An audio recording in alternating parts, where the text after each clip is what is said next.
चलिए आज हम नया चैप्टर स्टार्ट करते हैं, that is the classifications of element and periodicity in property. ठीक है, हम सबसे पहले बात करते हैं कि एलिमेंट की क्लासिफिकेशन की जरूरत क्या पड़ी।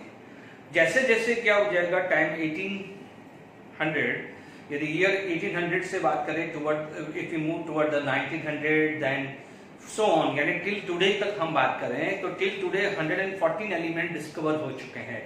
इनिशियली शायद 30-35 थे 1800 के राउंड, फिर कुछ 67 एलिमेंट हो गए। तो अब आप देखो कि some element can show the same property, some element can show the different property. कोई मेटल थे, कोई नॉन मेटल थे, कोई मेटलॉइड थे, तो सबको क्या है कैटेगराइज किया गया है, एक ग्रुप बनाया गया है। ठीक है, तो सब अपने जब से ये एलिमेंट्स थोड़े थोड़े स्टार्ट हुए हैं तब से हर साइंटिस्ट ने इसको अरेंज करने की जरूरत पड़ी है। जैसे मान लीजिए फॉर एग्जांपल हम हमारे बात करें कि जैसे मान लीजिए कोई सिटी है या कोई विलेज है, जैसे जैसे पॉपुलेशंस ग्रो होती है तो नो डाउट उस पॉपुलेशंस को एक अरेंज करना बहुत जरूरी होता है, नहीं तो अदरवाइज क्या हो जाएगा, बहुत कंफ्यूजन हो जाता है। जैसे फॉर एग्जांपल्स है, मान लीजिए कोई सिटी है, उसके अंदर क्या है एरिया वाइज डिवाइड कर दिया, एरियाज के अंदर कुछ वार्ड वाइज डिवाइड कर दिया है। तो मान लीजिए कोई पर्सन है, उसकी कोई इंफॉर्मेशन रखनी है या उसके कुछ घर का नंबर रखना है, तो वो एक सिस्टमैटिकली अरेंज किया गया है। उसी तरह से एलिमेंट है, एलिमेंट के बारे में इंफॉर्मेशन रखनी है कि उसकी केमिकल प्रॉपर्टीज क्या है, फिजिकल प्रॉपर्टीज कैसे है, क्या ज्यादा है क्या कम है, तो दुनिया भर की सारी प्रॉपर्टीज को अरेंज करने के लिए एक तरीका ढूंढा गया है, उसे बोलते हैं क्लासिफिकेशन ऑफ एलिमेंट। उसके लिए बनाया गया है पीरियोडिक टेबल। ठीक है, हर साइंटिस्ट ने अपने अपने वे में बोला गया है। कुछ इनिशियल साइंटिस्ट थे, उन्होंने ये बोला कि मेटल एंड नॉन मेटल में डिवाइड किया, बट जैसे जैसे आगे गए तो मेटलॉइड भी आ गए। यानी मेटल में बोला कि the element which have a tendency to release the electron can have a metal, which will accept the electron can have a non metal. But धीरे धीरे क्या हो जाएगा, कुछ ऐसे कैरेक्टर भी आए हैं या कुछ ऐसे एलिमेंट्स भी जो आए हैं उनके अंदर नॉन मेटल या नॉन मेटल दोनों कैरेक्टरिस्टिक्स होती है। ठीक है, उन्हें फिर हमने मेटलॉइड भी बोला है। ठीक है, तो अब आप देखिए, यानी मतलब ये सारी चीजें कि भाई उसके अंदर जो भी प्रॉपर्टीज है मेटलॉइड के अंदर इन दोनों की बीच की होती है, ना तो अच्छा मेटल कहलाएगा ना अच्छा नॉन मेटल कहलाएगा। ये धीरे धीरे इनिशियल क्लासेस में भी आपने पढ़ा होगा। ठीक है, यहाँ पर हम सबसे पहले, ठीक है, इससे पहले भी एक दो साइंटिस्ट थे, उन्होंने बात करी, कोई मेटल के बारे में बात की कि metal can have a tendency to release the electron, non metal have a tendency to accept the electron. ठीक है, हालांकि वो उतना मजेदार नहीं था। मेन जो चीज आई है जो पीरियोडिक टेबल के, वो डेबेनर के बाद से आई है। डेबेनर आया, फिर न्यूलैंड ने अपना ऑक्टेव रूल बनाया, सारेगामापा। ठीक है, फिर उसके बाद फिर कुछ अपना जो भी कर्व बनाए गए हैं डिफरेंट साइंटिस्ट ने, फिर मेंडलिफ ने अपना बनाया, फिर मोस्ले ने मॉडल, तो ऐसे धीरे धीरे चीजें चल गई। ठीक है, अब आप देखिए, अच्छा एक चीज ध्यान रखना कि जैसे जैसे पीरियोडिक टेबल है, धीरे धीरे पीरियोडिक टेबल मैं बताऊंगा, बट जो परफेक्टली बताऊंगा जब मैं मॉडर्न पीरियोडिक टेबल में आ जाऊंगा। मॉडर्न पीरियोडिक टेबल में पूरा का पूरा ग्रुप वाइज डिवाइड करूंगा, क्योंकि अभी क्या है पूरा अभी से बता दूं, ठीक है ना, तो मैं मॉडर्न पीरियोडिक टेबल में पूरा पीरियोडिक टेबल बता दूंगा, या धीरे धीरे चलता रहेगा कि ये ग्रुप का नाम है ये, ठीक है ना। बट मैं जो सिस्टमैटिक लिखाऊंगा ना, जो फंडे के साथ, वो मॉडर्न पीरियोडिक टेबल में लिखाऊंगा। ठीक है ना, तो वहां तक थोड़ा वेट कर लीजिएगा। ठीक है ना, मान लीजिए कोई ऐसा एलिमेंट्स बीच में फंस जाता है कि यार ये हमें कैसे याद रहेगा, wait till modern periodic table. Okay, चलिए डेबेनर ट्राइड्स की बात करें। ठीक है, डेबेनर ट्राइड्स की बात करें तो यहां पर सिंपल बोला गया है कि यहां पर क्या है कि एटॉमिक मास, एटॉमिक वेट, जो भी बोल दीजिए, atomic mass of middle element, atomic mass of a middle element is the average of, questions बनते हैं इसलिए आप इग्नोर मत करना, it is the average of atomic mass of first and third element। ठीक है, atomic mass of middle element is the average of atomic mass of first and third element। इसमें क्या बोला गया है कि element, all the elements belong to same group, same हालांकि अभी तक तो ग्रुप बना नहीं था, बट सबको एक ही ग्रुप में माना गया है। जो भी एलिमेंट जितने भी उसने डिफाइन किए थे, उसने बोला था कि all element are in same group, ठीक है ना। जैसे मान लीजिए ए बी सी है, तो बी का जो एटॉमिक मास है, it is the average of mass of A and C. X Y Z है, तो एक्स वाई का मास जो है average of X and Z है। बट ये बोला था X Y Z belong to same group, ABC belong to same group, PQR होगा तो they are belong to same group, ये ध्यान रखना, ठीक है। दूसरी इसकी कैरेक्टरिस्टिक से बोला गया था कि डिफरेंस ऑफ एटॉमिक मास। हालांकि ये बाद में इसी की वजह से ये बाद में प्रॉब्लम आई है। एटॉमिक मास शुड बी 8 और 18। हालांकि ये क्या है, बाद में ये गड़बड़ भी हुई थी। This is also the causes of limitation of Dobereiner type, ठीक है। अब आप देखिए यहां पर बात आती है एग्जांपल्स की, ठीक है। मान लीजिए कोई पहला देखो बच्चों में एक एग्जांपल को सॉल्व करके बताऊंगा, बाकी सब समझ लीजिएगा, क्योंकि हर का एटॉमिक मास एवरेज निकालने के लिए टाइम बहुत वेस्ट हो जाएगा। देखिए जैसे पहला एग्जांपल लिया, lithium sodium potassium. We know lithium का एटॉमिक मास होता है 3, नो 3 नहीं होता है, 9 के अराउंड होता है, नहीं 3 नहीं होता, 3 टू जा 6, तो 7 होता है, इसका 23 होता है और इसका 39। 3 इज द एटॉमिक नंबर होता है, इसका 11 एटॉमिक नंबर होता है और इसका 19 होता है। लगभग याद रखना ना, टिल एटॉमिक नंबर 20 तक याद रखिए, एटॉमिक नंबर 20 तक, यानी जस्ट डबल होता है या उस डबल से थोड़ा सा ज्यादा होता है, इतना ध्यान रखना है ट्रिक के हिसाब से, ठीक है ना। जैसे 19 into 2 38, एकदम क्लिक हो जाएगा, अरे यार यस एटॉमिक नंबर 39 है। 11 का डबल क्या हो जाएगा 22, 23, इसका क्या हो जाएगा डबल कितना हुआ 6, तो इसका क्या होता है 7। चेक कर लेते हैं क्या ये डेबोनर ट्रैक फॉलो कर रहा है या नहीं कर रहा है। तो आप देख लेते हैं कि एटॉमिक वेट या एटॉमिक मास, बच्चों बार बार मैं कभी एटॉमिक वेट लिख रहा हूं, एटॉमिक मास लिख रहा हूं, केमिस्ट्री में वेट और मास सेम होता है, तो गड़बड़ी मत करिएगा कि एटॉमिक मास ऑफ सोडियम, ठीक है, it should be equal to atomic mass of Li plus atomic mass of potassium divided by 2. It should be equal to 7 plus 39 by 2.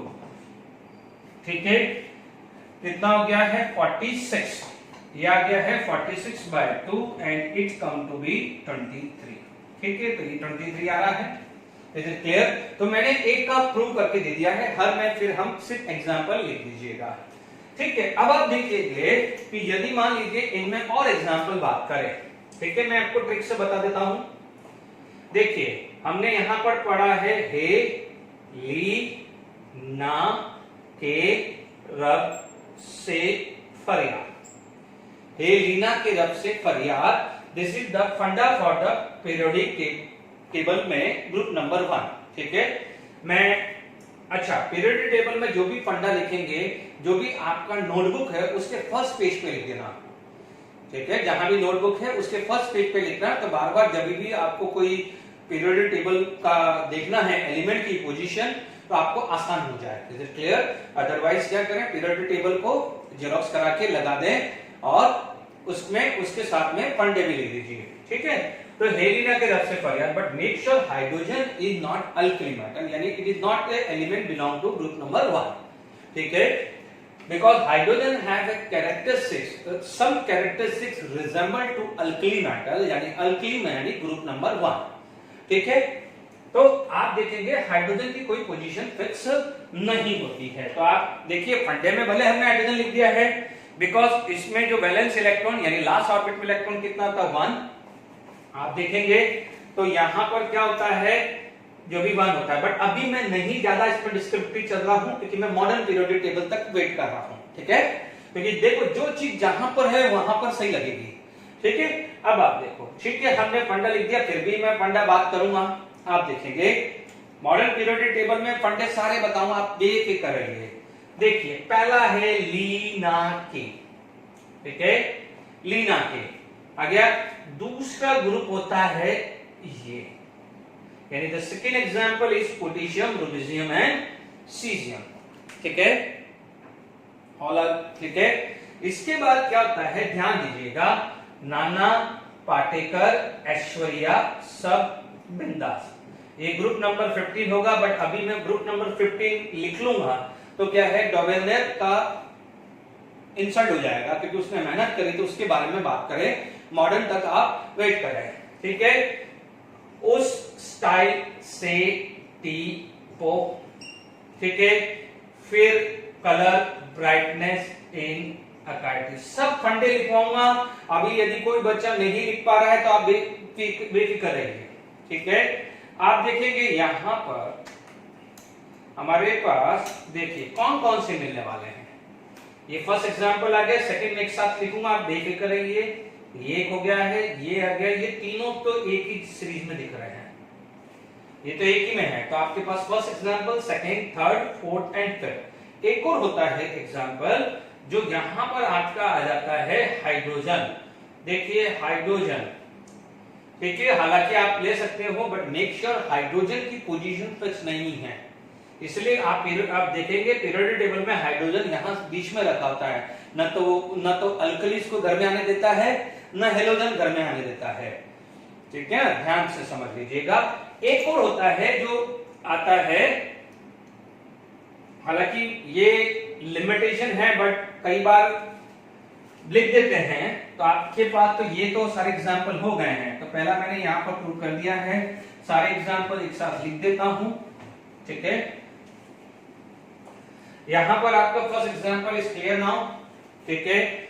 Second example हम लिख देते हैं, देखो मैंने कर दिया। अब सबका मैं एवरेज नहीं निकालूंगा, वो आप भले घर पे ट्राई मारिए, ठीक है। मैंने सिखा दिया, क्योंकि कोई एवरेज निकालने के लिए नहीं पूछेगा, क्वेश्चन देगा तो उसका एटॉमिक मास गिवन होगा, तो आप बेफिक्र रहिए, ठीक है। Potassium, rubidium and cerium. Second example is clear.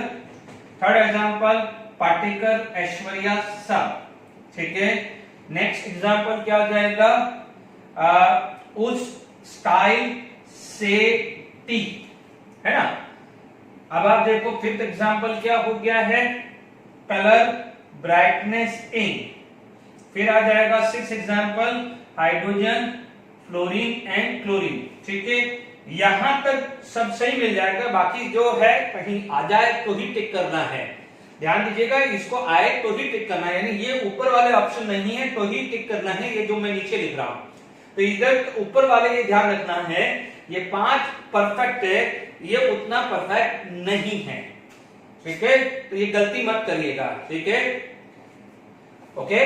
क्योंकि आप यहां पर आप देखोगे क्लोरीन का होता है 35.5, atomic mass of A chlorine कितना होता है 35.5, ये होता है 1, तो इट कम टू बी 36.5, ठीक है।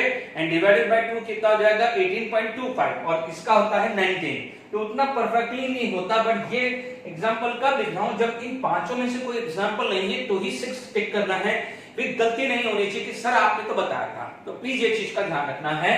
एक और एग्जांपल कहीं बोलते हैं, ठीक है, बट मैं उसमें नहीं लिख रहा हूं, बट फिर भी कहीं आ जाए तो ध्यान दीजिएगा, स्कैंडियम, YLA, ये सब जब पीरियोडिक टेबल आ जाएगा तब आपका एग्जांपल आ जाएगा। तो ये जो है ये मजबूरी का नाम, मजबूरी वाला एग्जांपल है 6 और 7। मान लीजिए मजबूरी का मतलब पांचों एग्जांपल नहीं है, तो ये मजबूरी वाले एग्जांपल है, ध्यान दीजिएगा, ठीक है। अब आप देखो ये पंडे हो गए हैं, ये क्लियर हो गया होगा, ये डायग्राम आपने बना लिए हैं, तो आपको और आसान रहेगा कि डेफिनेट राइट पे कोई क्वेश्चन आ जाए, ठीक है।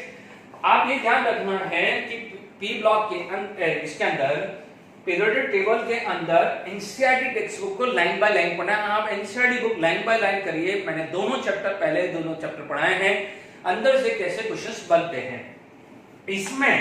इसमें तुम नोट्स ही पढ़ के चले जाओगे, एनसीईआरटी पढ़ के चले जाओगे, नोट्स यानी मेरे नोट्स, ठीक है, पढ़ के चले जाओगे तो दिक्कत नहीं आने वाली है। क्योंकि देखो कुछ इनमें से क्या होगा, आप देखेंगे आप क्वेश्चंस आ गया कि विच of the following does not follow this. मान लीजिए मेरे पास यही आपके इमीडिएटली मैंने यहां पर एक क्वेश्चन बना देता हूं, ठीक है। मान लीजिए यहां पर मैंने 4 ऑप्शंस बना दिए, ठीक है, ये 4 दे दिया है। यहां पर मेरा क्वेश्चन आ गया है, मान लीजिए क्वेश्चन कि which of the following does not follow, ठीक है, डोबेनर ट्राइड रूल, है ना, ये आ गया डोबेनर ट्राइड रूल। और मान लीजिए मैंने डाल दिया बेला मांगे का, ठीक है, ये 4 ऑप्शंस मैंने डाल दिया। तो आपको कैसे क्वेश्चंस बनेंगे वो एक याद दिलाने के लिए क्वेश्चन आ गया है। तो आपका राइट आंसर क्या हो जाएगा, this is the right answer, ठीक है, बिल्कुल सिंपल है। कैसे क्वेश्चन बनेंगे, या 4 ऑप्शन दे देगा, आपसे पूछेगा which of the following will follow Dobereiner triad हो जाएगा। जैसे मान लीजिए क्वेश्चन नंबर 1 लिया गया, विच of the following will follow does not follow this, और एक क्वेश्चन मान लीजिए आपके पास ऐसा आ गया,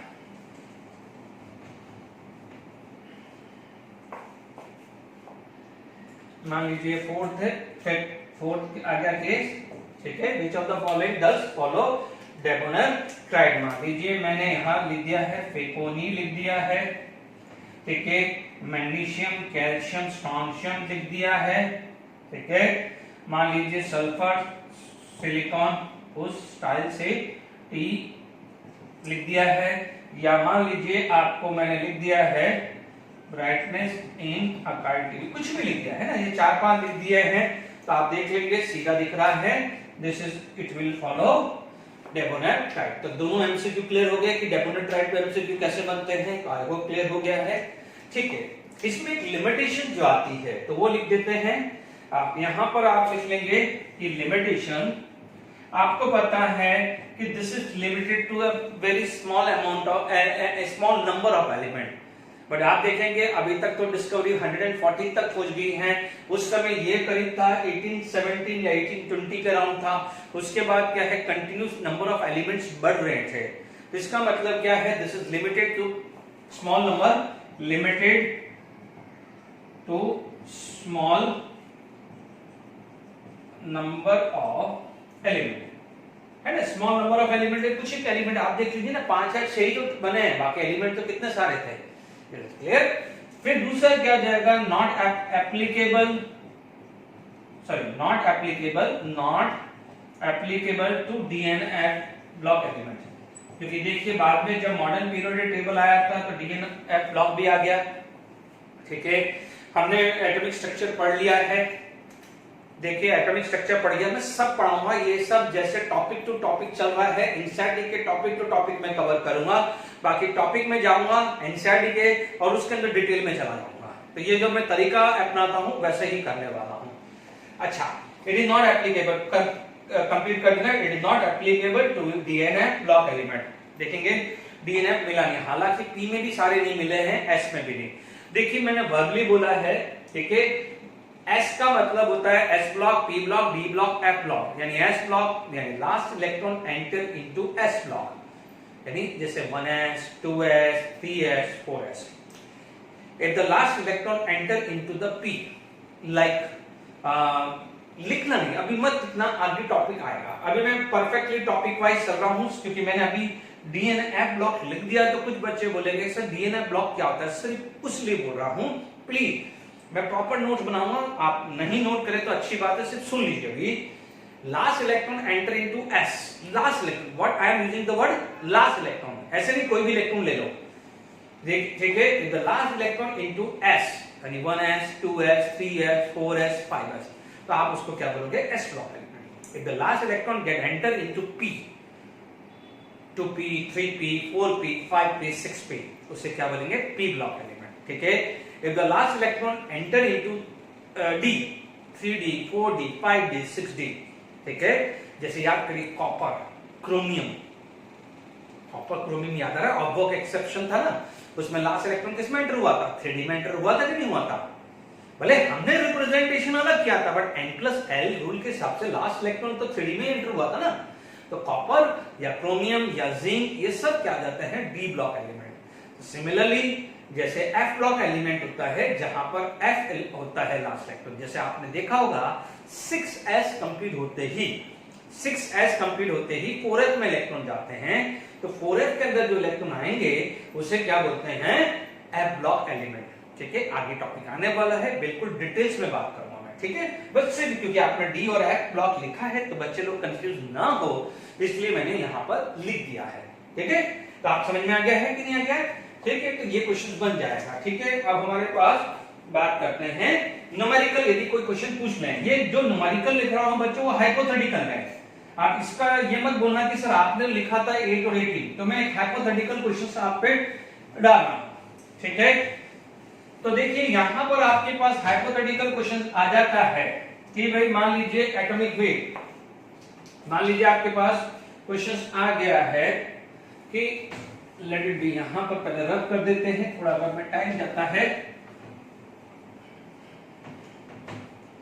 देखिए यहां पर डेबोनेट राइट के अंदर आपके पास क्वेश्चन बन गया है कि लेट इट बी, यहां पर मैं एटॉमिक वेट ऑफ एक्स मैंने दे दिया 39, रैंडमली कुछ भी दे देता हूं, मैं दे देता हूं कि एटॉमिक वेट ऑफ जेड मान लीजिए 137 दे दिया, रैंडमली वैल्यू दे दिया, कोई इसका कुछ वो नहीं, क्योंकि 137 एलिमेंट का एटॉमिक मास होता है, 39 जैसा भी पोटेशियम का था, 137 होता है बेरियम का।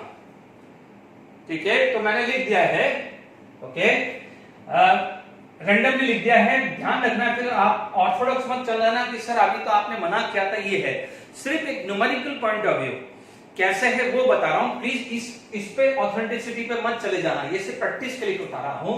और क्वेश्चन पूछ ले कि एटॉमिक वेट ऑफ y क्या होगा, और लिख लेता है कि if x y z follow triangle rule, है ना। आप ये मत बोलना कि सर अभी तो आपने 8 और 18 का डिफरेंस बोला था, मैं वापस रिपीट कर रहा हूं। ठीक है ना, ये सिर्फ प्रैक्टिस के लिए मैं दिया है ये न्यूमेरिकल वैल्यू। आप दे दीजिए, कुछ भी वैल्यू दे दीजिए, आपके पास सॉल्यूशन क्या होगा, आप बोलोगे atomic weight of y is equal to atomic weight of x plus atomic weight of z divided by 2, यही होना है। ठीक है, atomic weight of x plus atomic weight of z, तो ये हो जाएगा 39 plus 137 by 2 आया। Is it clear? अब आप देखो 39 plus 137 by 2, यहां पर आ गया है 6, ये आ जाएगा 176। ठीक है, और 6 आगे डन। यहां पर आप ले सकते हैं 176 by 2, तो ये कितना हो जाएगा 8 और ये 88 आ गया। ठीक है, आप 88 बात कर सकते हैं। ठीक है, तो मैंने यहां पर आपको दे दिया है, कुछ भी वो वैल्यू दे सकता है। आप इसको रियल एग्जांपल से कोरिलेट मत कर दीजिएगा, ये सिर्फ समझाने के लिए लिखा है। तो मेरे हिसाब से डेबोनेट राइट आप कैसे क्वेश्चन क्या होता है, क्वेश्चन कैसे बन सकते हैं वो क्लियर हो गया है। ठीक है, अब आप देखिए इसके बाद हमारे पास जो नेक्स्ट आ जाता है Newland octave rule. Newland octave rule, जो बच्चे जिनको अच्छा सा म्यूजिक का इंटरेस्ट है, ठीक है, तो कई बार आप लोगों ने पढ़ा होगा सारे गामा पा। ठीक है, तो सारे गामा पा में क्या होता है कि हर एट एलिमेंट जो होता है वो क्या होगा, belong to the same group. ठीक है, जो 8 एलिमेंट होगा यानी फर्स्ट के बाद जो 8 एलिमेंट आएगा it belong to the same group. ठीक है, तो हम लिख देते हैं। ठीक है, तो इट इज द हेडिंग डाल दीजिए न्यूलैंड ऑक्टेव रूल।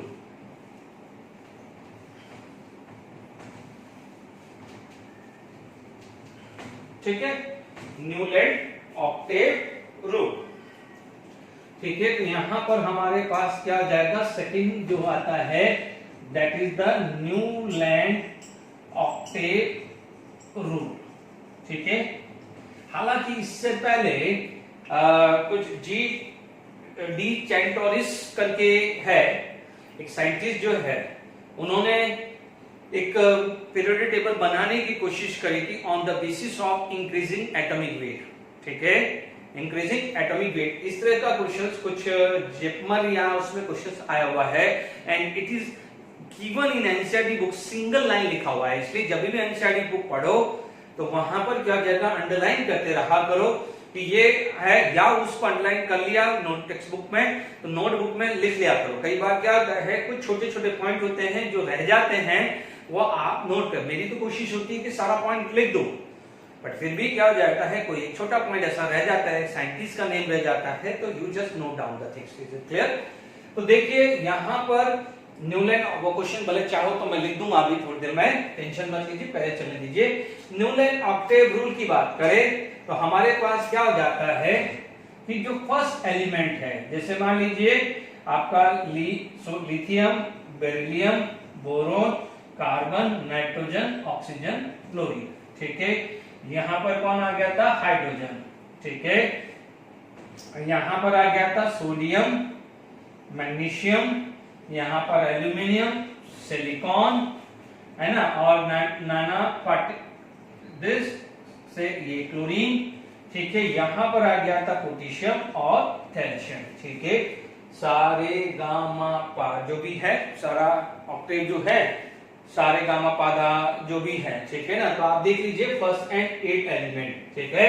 तो आप देखिएगा इसके अंदर क्या होगा कि it is limited to atomic number 20, यानी यहां पर जो फीचर जो आ गया है कि फर्स्ट देखिए 1 2 3 4 5 6 7, तो यानी first and 8 element are in same group, यानी आप देखिएगा आर इन सेम ग्रुप। यदि मैं यहां इसको फर्स्ट मानूं तो ये 8 हो जाएगा, इसको फर्स्ट मानूं तो ये 8 हो जाएगा। Is it clear?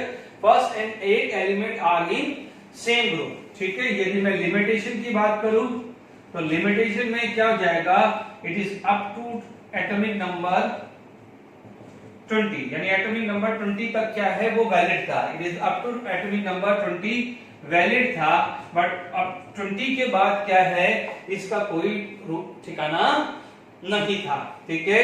तो क्या बोला था कि फर्स्ट और 8 एलिमेंट की केमिकल प्रॉपर्टीज या प्रॉपर्टी रिजेंबल करती है, तो first and 8 element are in same group. दूसरी चीज क्या थी, नोबल एलिमेंट, नोबल गैस के बारे में नो पोजीशन, नोबल गैस की क्या हो जाएगा, नो पोजीशन। नोबल गैस के बारे में तो उसने बताया नहीं था, but after the discovery of noble gas, ये तो फिर होना ही था ना, नोबल गैस है कहां यहाँ पर, ठीक है।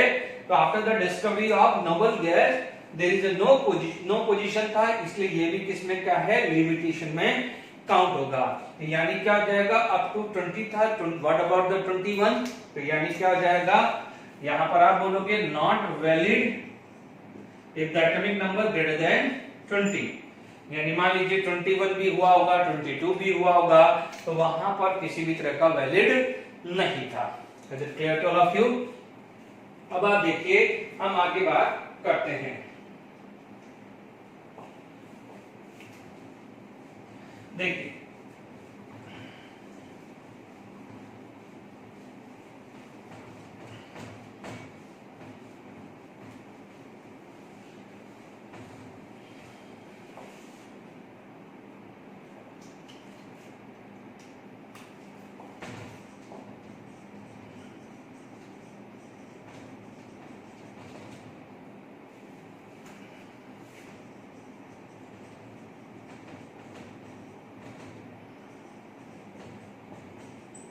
according to increasing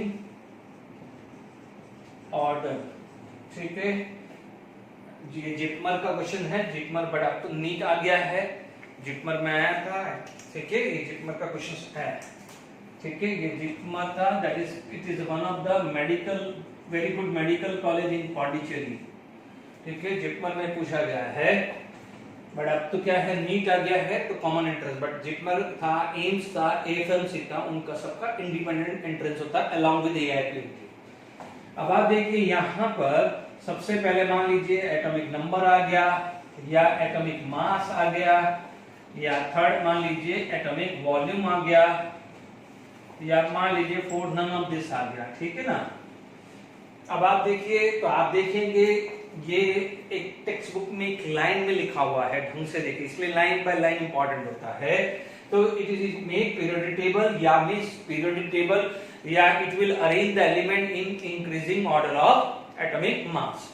it will arrange the element इन, देखो पीरियोडिक टेबल नहीं भी लिखो तो आप लिख सकते हैं, it will arrange the element in increasing order of their atomic mass आ गया है। Is it clear? अब आप देखिए, अब नेक्स्ट हम पढ़ते हैं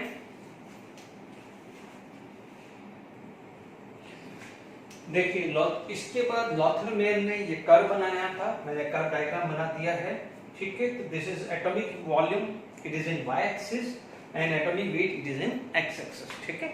अब आप देखिए इसके अंदर जो ऑब्जर्वेशन जो उसको मिला है, ठीक है, उसको सबसे पहला जो ऑब्जर्वेशन जो उसको मिला है कि मान लीजिए जो पीक पॉइंट पे है, देख लीजिए पीक पॉइंट पे कौन है, अल्कली मेटल। पीक पॉइंट पे कौन कौन उसको मिल गया है, अल्कली मेटल। अल्कली मेटल का मतलब first group, alkali metal like lithium, sodium, potassium, rubidium, caesium. Mixture hydrogen is not alkali metal, ठीक है। अब आप देखो पीक पॉइंट है, अब आप देखो डिसेंडिंग में देखें, है ना, यानी मोर इलेक्ट्रोपॉजिटिव अल्कली मेटल के लिए आप लिख सकते हो कि मोर इलेक्ट्रोपॉजिटिव एलिमेंट्स है, मोर इलेक्ट्रोपॉजिटिव, ठीक है, more electropositive are present on the peak of this curve, ठीक है, आराम से समझ में आ रहा है, ठीक है। दूसरी चीज आप बात करते हैं कि डिसेंडिंग ऑर्डर, यदि मैं डिसेंडिंग ऑर्डर में बात करूं, या ध्यान दीजिए बॉटम मत बोलिएगा, डिसेंडिंग पोजीशन में बात करूं, डिसेंडिंग पोजीशन पे बात करूं या लास्ट पोजीशन ऑफ डिसेंडिंग, ऐसा भी ले सकते हैं, लास्ट पोजीशन देख सकते हो, लास्ट डिसेंडिंग पोजीशन। यदि मैं बात करूं लास्ट डिसेंडिंग पोजीशन तो वो आ जाती है अल्कलाइन अर्थ मेटल की, किसकी आ जाती है, alkaline earth metal. This is known as alkaline earth metal. Alkaline earth metal यानी वो क्या जाता है, alkaline earth metal comparatively alkali, उसे बोला जाता है लेस इलेक्ट्रोपॉजिटिव, ठीक है बच्चों। अभी मान लीजिए ध्यान रखना है कि जो सबसे मॉडर्न पीरियोडिक टेबल थोड़ा बहुत आइडिया है, तो जो सबसे लेफ्ट में होता है वो मोर पॉजिटिव होता है और सबसे राइट में होता है मोर इलेक्ट्रोनेगेटिव। नोबल गैस को काउंट मत करना, हेलोजन का काम करना है, ठीक है। ये आ गया है डिसेंडिंग ऑर्डर पे आ जाएगा, ठीक है। आप बोलोगे असेंडिंग पोजीशन, तीसरी पोजीशन क्या हो जाती है, असेंडिंग पोजीशन, ठीक है। असेंडिंग पोजीशन यदि बात करेंगे तो असेंडिंग पोजीशन ये होता है, असेंडिंग पोजीशन पे आपको कौन मिल रहा है, हेलोजन, ठीक है। यहां पर यदि आप एग्जांपल लिखना चाहते हो, ठीक है, यहां पर अपन एग्जांपल नहीं लिखा है, तो एग्जांपल अल्कलाइन अर्थ मेटल का कौन कौन है, beryllium, magnesium, calcium, strontium and barium. Bela, मांगे, कार्ड, स्कूटर, बजरंग, रोय, आरे इज रेडियोएक्टिव, तब रेडियोएक्टिव नहीं आया था। हेलिना के रब से फरियाद, है ना, फरियाद इज अ रेडियोएक्टिव एलिमेंट, नहीं आया था, ठीक है। सी आ जाता है, सी यदि हम बात करते हैं तो असेंडिंग पोजीशन की बात करें, इसकी बात करें, असेंडिंग पोजीशन की बात करें तो असेंडिंग पोजीशन पे क्या आ जाता है, हेलोजन आ जाता है, क्या आ जाता है, हेलोजन, ठीक है। It is more electronegative. बच्चों इलेक्ट्रोनेगेटिव, इलेक्ट्रोपॉजिटिव हालांकि टर्मिनोलॉजी आपने पढ़ी ही नहीं है, तो यदि ये चीज आपको अभी क्लियर नहीं हो रही है तो आप टेंशन मत लीजिए। ये सब क्या जाता है, जब ये चैप्टर खत्म होगा ना, तो आप जब सेकंड टाइम इसको रिवाइज करने जाओगे ना, तो आपको पता चल जाएगा। या अभी इतना समझ लीजिए, जो जितना मेटलिक होता है उसके अंदर पॉजिटिव कैरेक्टर होता है, बिकॉज वो इलेक्ट्रॉन लूज करके पॉजिटिव चार्ज एक्वायर करता है। या जो नॉन मेटल होता है वो मोर नेगेटिव होता है, मोर इलेक्ट्रोनेगेटिव होता है, बिकॉज वो इलेक्ट्रॉन को गेन करके उसके ऊपर नेगेटिव चार्ज होता है। जैसे Na+ होता है तो Cl क्या होता है, माइनस होता है। इतना हल्का सा याद रखिए, ठीक है। तो हेलोजन क्या हो जाता है, हेलोजन क्या हो जाता है, मोस्ट इलेक्ट्रोनेगेटिव, ठीक है। तो वो कहां पर है, असेंडिंग पोजीशन, तो देखिए फ्लोरीन, क्लोरीन, ब्रोमीन, आयोडीन। तो आपका एग्जांपल क्या हो जाएगा, क्लोरीन, क्लोरीन, ब्रोमीन, आयोडीन, ठीक है। अब आप देखिए यहां पर हम बात करें मेटलॉइड की बात करें, मेटलॉइड की बात करें तो हमारे पास जो मेटलॉइड है वो कौन कौन है, देखेंगे। मेटलॉइड की बात करें तो मेटलॉइड जो है, मेटलॉइड एंड ट्रांजिशन एलिमेंट है ना, ट्रांजिशन मेटलॉइड देखें तो जनरली मेटलॉइड क्या होता है, बोरोन आता है, ठीक है, एल्यूमिनियम भी आ सकता है, सिलिकॉन आ सकता है, ठीक है, ऐश्वर्या आ सकते हैं, टीई आ गया। These are the some metalloid example, है ना, these are the some metalloid example, ठीक है ना। तो ध्यान दीजिएगा, कई बार ये मेटलॉइड क्वेश्चन पूछ लेता है कि इन लॉथरमेयर कर्व कौन बॉटम पे है।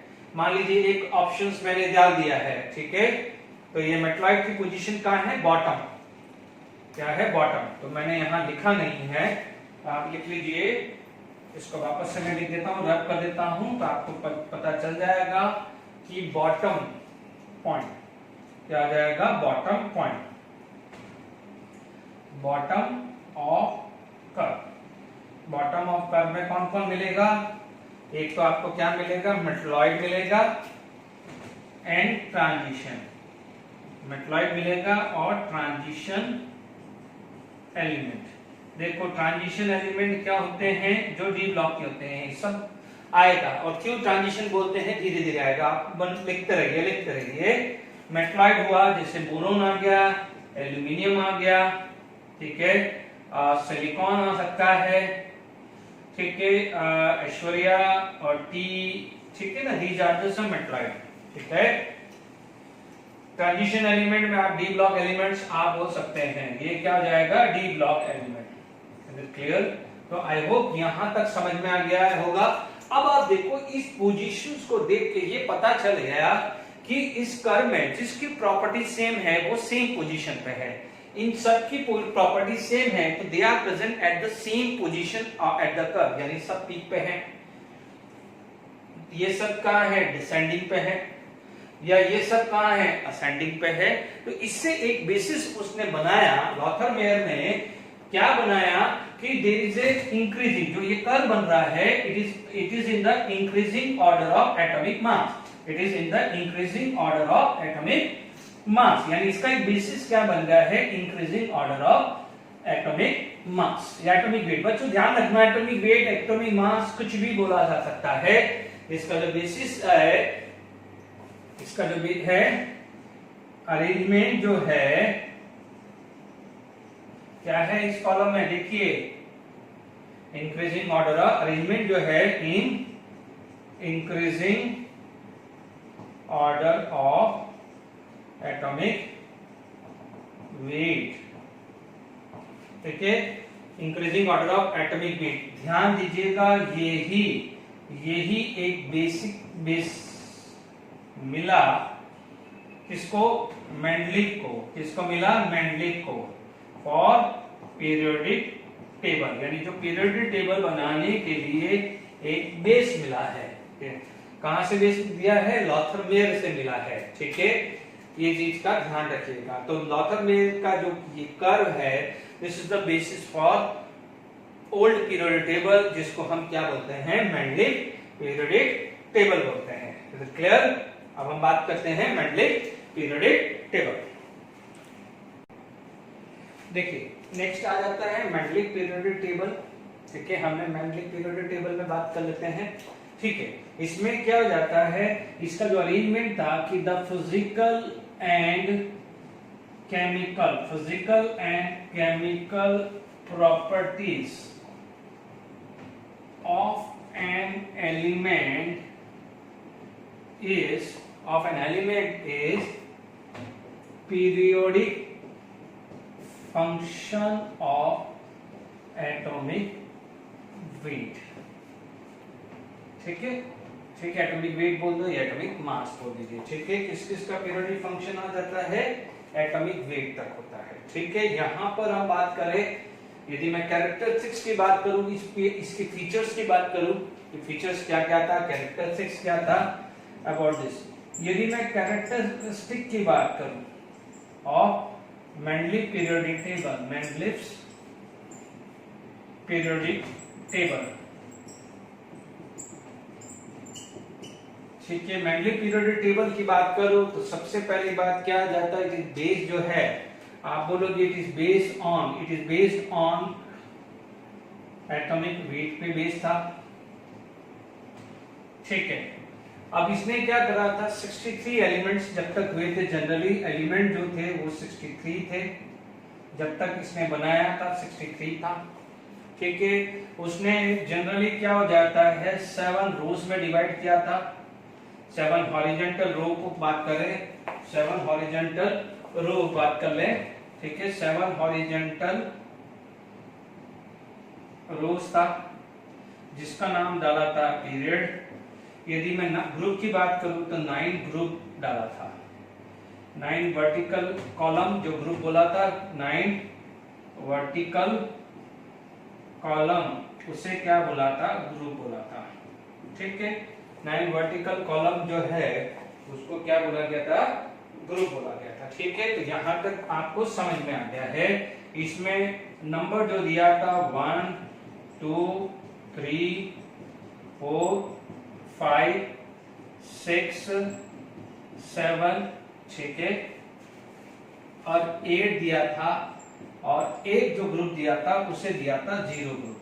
ठीक है, नो डाउट 0 ग्रुप जो था it is for the noble gas. ठीक है, this is for the noble gas, but ठीक है ना, तो this is for the noble gas, यानी 0 ग्रुप किसके लिए दिया था, नोबल गैस के लिए दिया था। बट हालांकि वहां जो था, अब आप देखो अप टू 10, यदि मैं 7 तक की बात करूं तो 7 तक की बात करूं तो दिस फर्दर, जैसे मान लीजिए up to 7 this further classified into A and B group. जैसे मान लीजिए आपके पास क्या है, एग्जांपल मान लीजिए 1 है, ग्रुप नंबर 1 है, it is divided into 1A and 1B। It is divided into 1A and 1B। यदि मैं 8 ग्रुप की बात करूं तो 8 ग्रुप के अंदर क्या जाएगा, टोटल 9 एलिमेंट थे। क्या थे, 9 एलिमेंट थे। ठीक है, तो there is a 9 element, and वो सारे के सारे जो 9 एलिमेंट थे वो थे ट्रांजिशन एलिमेंट।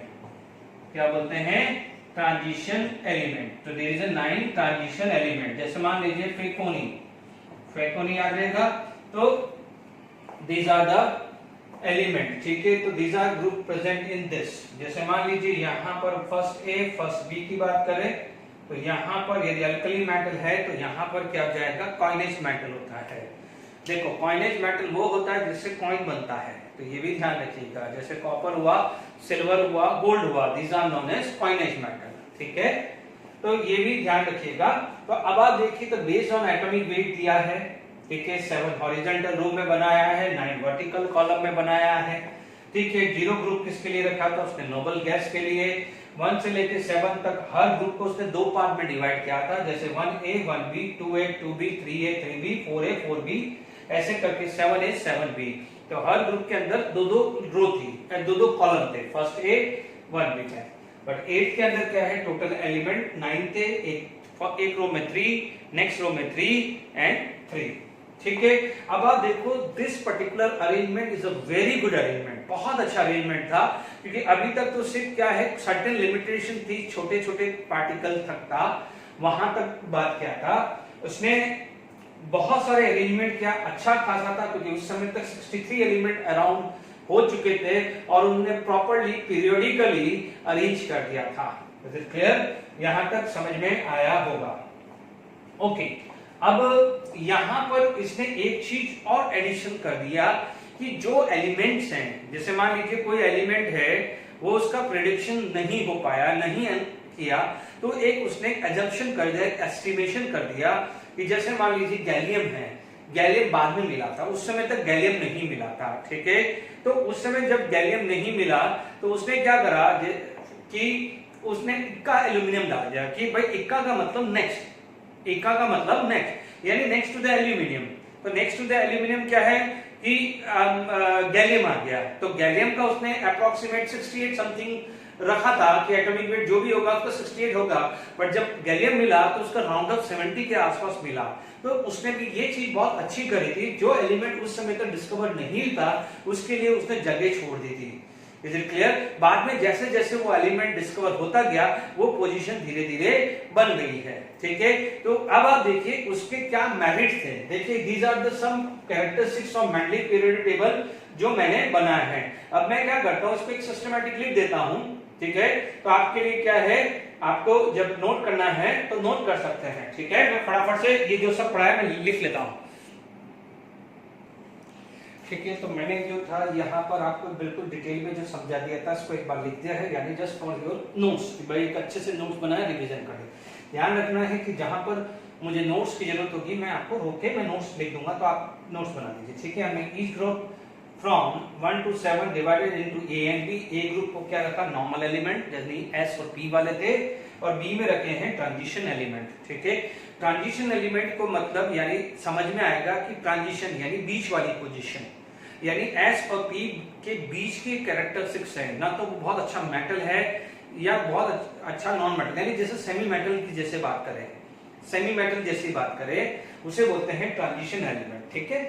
अब आप देखो 8 ग्रुप फॉर 9 ट्रांजिशन एलिमेंट, जैसे फेको ने याद रखा था, element belong to the same group have the same property, तो these are the some characteristics या salient feature for the Mendeleev periodic table. अब आप देखिए इसका मेरिट या डिसएडवांटेज बात करें, ठीक है, यानी आप मान लीजिए इसके अंदर मैंडलिक पीरियोडिक टेबल का मेरिट एंड डीमेरिट्स के बारे में बात करते हैं, ठीक है।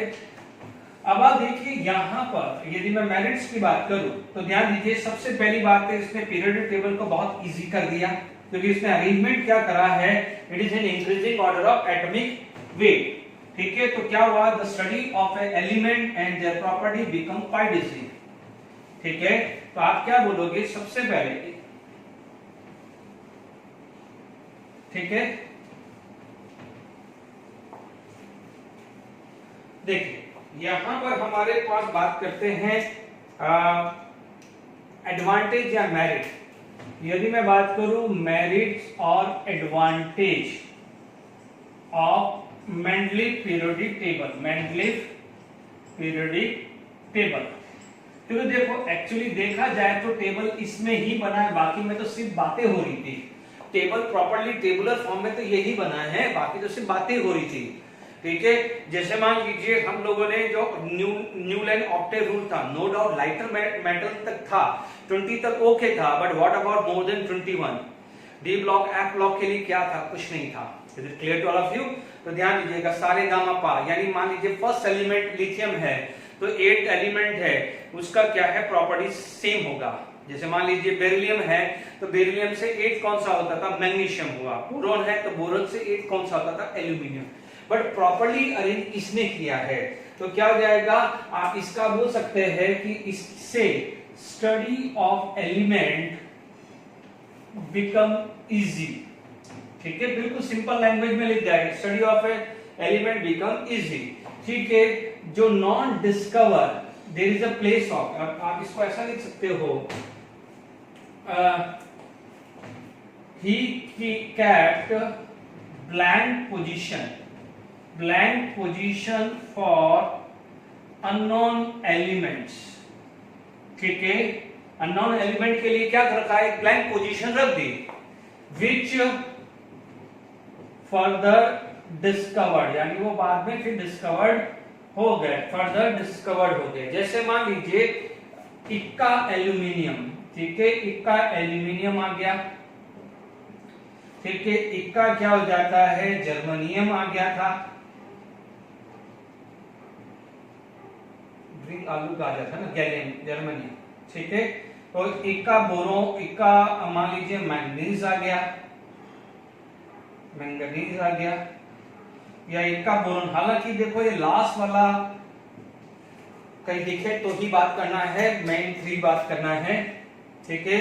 इसका क्या हो जाता है, एल्यूमिनियम, देखिए जर्मेनियम, ठीक है, यहां पर Mn, और ये क्या हो जाएगा, बोरोन, ठीक है। ये बाद में ध्यान रखना है, सबसे लास्ट ऑप्शन रखना है, मजबूरी वाला ऑप्शन है ये, ठीक है। तो यहां पर एल्यूमिनियम के नीचे क्या हो जाएगा, ध्यान दीजिए, ब्रिंग आलू गाजर इन थाली, ये सब पीरियोडिक टेबल में आने वाला है, ठीक है। का सीके जीनियस सचिन पब्लिकली, ठीक है। तो आपके पास क्या है, यहाँ पर सारा आ गया है, यहाँ पर मैंने उल्टा लिख दिया है, जिस सिलिकॉन आएगा, सिलिकॉन ने जर्मनियम किया था। तो अब आप देखिए यहाँ पर, ठीक है, हमारे पास ये क्या था, जर्मनी, सिलिकॉन, यहाँ पर उल्टा लिख दिया मैंने सिलिकॉन, क्योंकि सिलिकॉन का नेक्स्ट आता है जर्मेनियम, एल्यूमिनियम का नेक्स्ट होता है गैलियम, ठीक है। यहाँ पर आपका क्या आ जाएगा, सिलिकॉन। Is it clear? तो नेक्स्ट है, इक्का का मतलब नेक्स्ट आ जाएगा, तो इसका क्या हो जाता है, नेक्स्ट गैलियम आता है, उसी के नीचे इसका आता है जर्मेनियम और इसका आता है टेक्नेटिशियम। ठीक है, ये गड़बड़ वाला है, बट कई बुक में लिखा होता है, इसलिए मजबूरी वाला ऑप्शन लिखते हैं, क्योंकि बोरोन से नेक्स्ट होता है एल्यूमिनियम, बोरोन से नेक्स्ट होता है एल्यूमिनियम, तो ये ध्यान रखना ये मजबूरी वाला है। क्लियर? आप ये तीन देखिए, मोस्टली हमें एनसीईआरटी में क्या मिलता है, ये दो ही मिलते हैं, तो हमें दो ये मोस्टली याद रखना है। ठीक है, ये फंडे जब पूरे हो जाएंगे तब याद रह जाएगा, यानी next to aluminium gallium, next to silicon germanium, next to manganese, यानी मैंगनीज के नीचे आता है टेक्नीशियम। ठीक है, ये स्कैंडियम वाला है। ठीक है, तो ये तीसरा था कि जो उसने ब्लैंक पोजीशन रखी थी on the basis of estimated atomic weight, कि भाई इसका लगभग इतना एटॉमिक वेट होगा। फिर बाद में जब डिस्कवरी हुई, जरूरी नहीं है कि उसने एटॉमिक वेट का ही रखा, उसने डेंसिटी रखा, उसने फॉर्मूले बेसिस पे रखा कि भाई ये होगा तो उसका कंपाउंड का फॉर्मूला मान लीजिए E2O3 होगा। ठीक है ना, जैसे मान लीजिए एल्यूमिनियम है, तो जैसे मान लीजिए कोई एल्यूमिनियम था, उसका फॉर्मूला E2O3 जैसा होगा, उसकी डेंसिटी लगभग इतनी होनी चाहिए, उसका एटॉमिक मास इतना होना चाहिए। तो जब एक्चुअली गैलियम का मिला तो उसका मास क्या है, करेक्ट आया था, उसकी वैलेंसी भी करेक्ट आई थी। ठीक है, हमें कितनी वैल्यू थी, क्या थी, वो ध्यान नहीं रखना। क्वेश्चन यही पूछने वाला है कि जैसे मान लीजिए 4 ऑप्शन में दे दिए, इनमें से कोई एक ऑप्शन में दे दिया और पूछ लिया कि कौन सा एलिमेंट मेनली पीरियोडिक टेबल में था ही नहीं, इन 4 में से देख लेना, सॉरी ये 4 में से these are element are not present in mainly periodic table. Note करके लिख दीजिएगा, बहुत इंपॉर्टेंट है। देखिए ये मजबूरी वाला है, इसको सबसे लास्ट में रखना है, बार बार रिपीट कर रहा हूं, gallium, GeTC NSC are not in mainly periodic table. Question बना सकता है पीरियोडिक टेबल, तो ध्यान रखना है। ठीक है, एक चीज बहुत अच्छी बात हुई थी कि यहां पर आपका जो है, ठीक है, ठीक है ना, मेनली पीरियड हो गया। अब मान लीजिए आपके पास क्या होता है, एक फॉर्मूला आता है एटॉमिक वेट, या हमने पढ़ा हुआ है equivalent weight is equal to atomic weight upon charge या वैलेंसी होता है। ठीक है ना, टोटल पॉजिटिव चार्ज या total negative charge, this is the formula of atomic weight. ठीक है, तो यहां से एटॉमिक वेट क्या हो जाएगा, इक्विवेलेंट वेट इनटू वैलेंसी। ठीक है, ये फॉर्मूला से यहां बन गया, atomic weight equal to this into valency बन गया। ठीक है, तो आपका ये सारा काम आ गया है। अब समझना, इक्विवेलेंट वेट इनटू वैलेंसी। ठीक है, क्या अज्यूम किया गया था कि इनिशियली, इससे पहले बोरोन, हाँ यस, बोरोन का अज्यूम किया गया था कि इक्विवेलेंट वेट ऑफ बोरोन क्या था, 4.5, equivalent weight of A boron 4.5 था। तो पहले जो कैलकुलेट था इनिशियली जो कैलकुलेट किया था बोरोन का एटॉमिक वेट कैलकुलेट किया था 4.5 into 3, that means it is somehow 13.5 calculate किया था, बट करेक्टली जब बोरोन का कैलकुलेट किया एटॉमिक वेट तो वो हो गया 4.5 into 2 यानी 9। तो ये भी एडवांटेज है कि कुछ एलिमेंट का जो मेनली पीरियोडिक टेबल से उनका एटॉमिक मास या एटॉमिक वेट करेक्टली मेजर नहीं था, बट उसकी डिस्कवरी के बाद वो करेक्टली मेजर हुआ है। ठीक है ना, जैसे यहां पर हमारा क्लियर हो गया है। ठीक है, तो और बात कर सकते हैं, इसमें एग्जांपल क्या हो गया है, यूरेनियम आ गया था, बेरिलियम आ गया था, गोल्ड आ गया था, प्लैटिनम एटसेट्रा। नहीं भी याद रहेगा तो भी चलेगा। तो clear to all of you आ गया है। तो यहां पर आपका मेरिट आ गया है। ठीक है, तो आई होप यहां तक समझ में आ गया है। गोल्ड, बेरिलियम, ठीक है, प्लैटिनम, इन सब का क्या है पता कर लिया गया था। डन। अब क्या होता है डीमेरिट। अब आप देखो डीमेरिट या डिसएडवांटेज की बात करें तो सबसे पहले ही आ जाएगा कि what about the position of isotopes. भाई आइसोटोप तो पोजीशन है नहीं। What is the definition of isotope? Isotope में होता है same mass number, sorry same atomic number but different mass number. For example O16 है, O17 है, O18, these three are the isotope। तो what is the actual position of 16, 17, 18?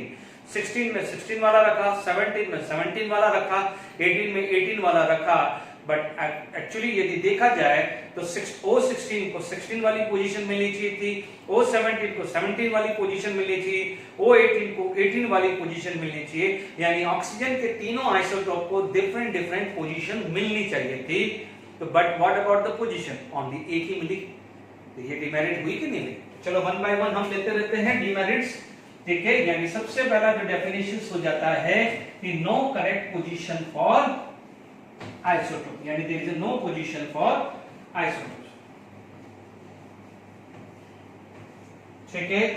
अब आप देखिए कुछ ऐसा था कि कई एलिमेंट है उनका एटॉमिक मास ज्यादा होता है तो भी आगे रखा गया, ठीक है ना। तो ये सब डीमेरिट से वन बाय वन हम लिख लेते हैं, ठीक है। डीमेरिट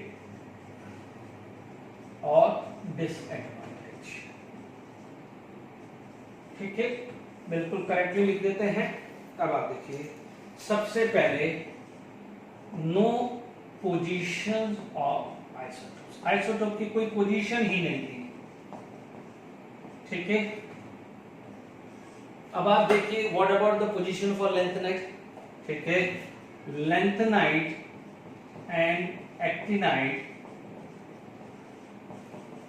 नो करेक्ट पोजीशन, इनकी कोई करेक्ट पोजीशन नहीं थी, रख दिया था, ठीक है।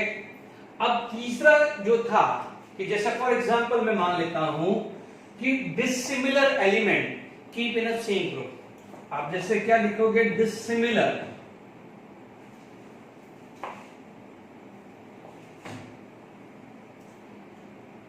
Dissimilar element keep in same group.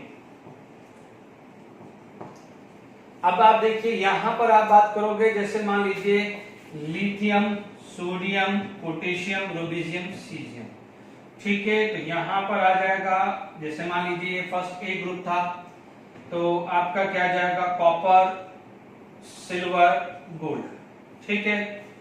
अब आप देखिए दीज आर द, ये जो है ये कॉइनेज मेटल है, these are known as coinage metal, ये सब क्या कहते हैं? कॉइनेज मेटल, यानी जो कॉइन बनाने में काम होते हैं।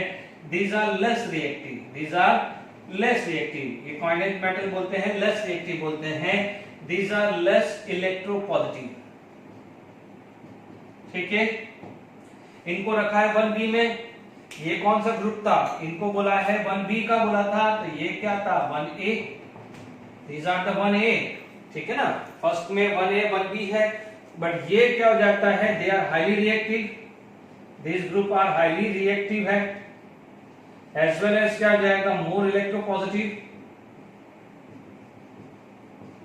तो अब आप देखिए कि इनका कैरेक्टरिस्टिक डिफरेंट है, बट फिर भी इनको सेम ग्रुप में डाल दिया गया है, ठीक है। मान लीजिए प्लैटिनम हुआ है या गोल्ड हुआ है या जो भी है, कुछ ऐसा भी होता है कि दो सिमिलर ग्रुप वाले हैं, दो सिमिलर ग्रुप वाले हैं, उनको अलग अलग, दो सिमिलर प्रॉपर्टीज हैं, उनको अलग अलग ग्रुप में डाल दिया गया है। वैसा भी हुआ है, लाइक सिमिलर प्रॉपर्टीज वाले को भी अलग अलग ग्रुप में डाल दिया है, ठीक है। जैसे मान लीजिए प्लैटिनम और गोल्ड है, यदि मान लीजिए प्लैटिनम गोल्ड की बात करें तो platinum and gold are noble element. Noble element का मतलब जो किसी भी तरह का केमिकल रिएक्शन नहीं करते हैं, बट ठीक है प्लैटिनम और गोल्ड को अलग अलग डाला है, ठीक है, वो टाइम पास है। बट मेन चीज तो यहाँ आ गया है कि लैंथेनाइट एंड एक्टिनाइट नहीं रखा है।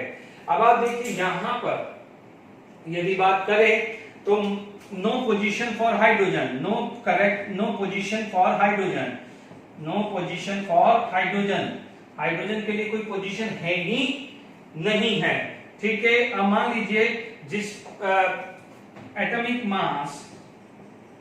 मास ऑफ, यदि मैं आर्गन और एटॉमिक मास ऑफ पोटेशियम को कंपेयर करूं तो आर्गन का जो एटॉमिक मास है, ठीक है, वो होता है राउंड ऑफ अप्रोक्सीमेट 40 होता है। एटॉमिक मास ऑफ आर्गन कितना होता है? 40 होता है, और इसका होता है 39। But we know that position of a potassium है। देखो आप देखेंगे तो आर्गन पहले आएगा और पोटेशियम क्या होता है बाद में आता है। आर्गन पहले आता है और पोटेशियम क्या होता है बाद में, क्योंकि क्या होता है it is the increasing order of atomic mass. ठीक है, तो position of argon is ahead of potassium, but actually increasing order में आए तो आर्गन बाद में आना चाहिए था और पोटेशियम पहले आना चाहिए। यदि ऐसा होता तो आर्गन फर्स्ट ग्रुप में चला जाता और पोटेशियम कौन से ग्रुप में चला जाता, नोबल में चला जाता। आप देख लीजिए पोटेशियम के आगे आर्गन है। It is clear to all of you. तो यहाँ पर आपके पास क्लियर हो गया है। तो और आप बात कर सकते हैं और ऐसे कौन से एग्जांपल्स हैं। ठीक है, देखिए कॉपर या निकल, कोबाल्ट और निकल आ जाता है। ठीक है, यहाँ पर क्या है कोबाल्ट का जो मास होता है थोड़ा सा ज्यादा होता है निकल से। और बात कर सकते हैं जैसे अभी अपन ने पढ़ा था फिर कलर ब्राइटनेस, तो क्या हुआ आयोडीन और टेलुरिनियम। ठीक है, तो these are the few example जहां पर इसका मास इससे ज्यादा है बट इसको पहले रखा है, इसका मास इससे ज्यादा है बट इसको पहले रखा हुआ है। तो ये भी एक गड़बड़ है कि एलिमेंट का जिसका एटॉमिक मास ज्यादा है वो एटॉमिक मास लेस वाले से पहले रखा गया है। यानी 40 पहले बाद में आना चाहिए था बट पहले रखा, कोबाल्ट बाद में आना चाहिए बट निकल पहले रखा, टेरिलियम बाद में आना चाहिए बट आयोडीन बाद में रखा। तो ध्यान दीजिएगा ये 127 है तो ये करीब करीब 127 पॉइंट समथिंग आता है। इधर क्लियर। तो यहाँ पर भी थोड़ा बहुत डेसिमल में देखो, भले 0.1 ही ज्यादा हो, ज्यादा तो ज्यादा ही होता है ना। तो अब आप देख लीजिए यहाँ पर आपका these are the some demerit. देखो सबसे ज्यादा इंपॉर्टेंट जो डीमेरिट्स होता है वो ये होता है। इन सब में यदि मैं बात करूं इंपॉर्टेंट की तो मैं ये है। ठीक है, लैंथेनाइट एक्टिनाइट की भी कोई करेक्ट पोजीशन नहीं है। ठीक है, आज मान लीजिए dissimilar element keep in a same group, तो आप देख लीजिए कि ये भी गड़बड़ वाला है। There is no correct position for hydrogen. या कई बार एक दो ऐसे केस भी हैं जैसे गोल्ड या प्लेटिनम है, तो गोल्ड और प्लेटिनम नो डाउट अलग अलग ग्रुप में डाला गया है। ठीक है, बट यदि गोल्ड और प्लेटिनम देखा जाए तो these are known as noble element, noble matter. ठीक है, नोबल मैटर इसलिए बोला जाता है कि वो किसी भी केमिकल रिएजेंट आपसे रिएक्शंस नहीं करता है। आपने देखा होगा डे टू डे लाइफ में हम गोल्ड का ऑर्नामेंट्स भी बनाते हैं, प्लेटिनम के ऑर्नामेंट्स भी बनाते हैं, बट वो वाटर में भी इसका यूज आता है, एसिड भी लगता होगा, कोई एयर भी लगता होगा, कोई केमिकल भी लगता होगा, but these are not reactive. ये कैरेक्टरिस्टिक्स क्या होती है, दोनों की सेम होती है, बट फिर भी प्लैटिनम और गोल्ड को डिफरेंट ग्रुप में। हालांकि ये जो बात है कहीं पढ़ रहे हो तो ही मैं बता रहा हूं। ठीक है, otherwise these are the main demerit and disadvantage of Mendeleev periodic table है। आई होप आ गया है समझ में। ठीक है, तो अभी नेक्स्ट आज के लिए इतना ही है। नेक्स्ट में हम मॉडर्न पीरियोडिक टेबल की बात करेंगे। Till then enjoy, thank you very much.